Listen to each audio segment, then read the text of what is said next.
pas passé inaperçu. Les 80 camions de la piste aux étoiles se sont posés au parc Georges Brassens. Des tonnes de ferraille, un chapiteau de 22 mètres de haut, des lions, des éléphants, plus d'une trentaine d'artistes de 10 nationalités différentes. Une infrastructure imposante pour nous présenter du grand spectacle dans la pure tradition du cirque, celle qui nous fait rêver. C'est basé sur les mêmes choses, la qualité du spectacle surtout avant tout. Et la piste aux étoiles est actuellement la plus grande ménagerie itinérante de France. Il fait partie des plus grands cirques français.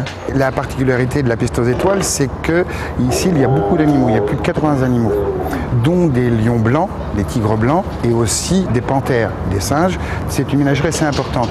Et chez les Falques, on a pour coutume et tradition de présenter des numéros traditionnels d'animaux et des numéros traditionnels aériens de spectacles de cirque traditionnels.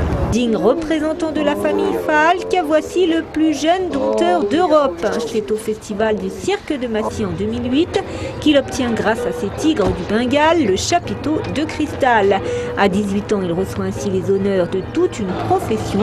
Depuis, il glane les titres. Parmi ses récompenses, le clown de bronze du Festival de Monte-Carlo.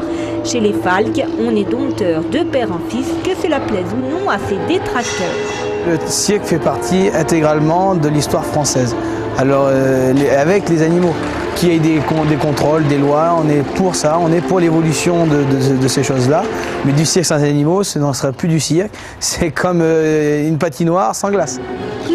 Trapéziste, la troupe du Circo del Cuba, la cavalerie américaine et les éléphants de la famille Falque. Pendant 2 heures, c'est toute la magie du cirque que nous offre la piste aux étoiles. 14 numéros vont se succéder, le tout rythmé par l'orchestre cubain.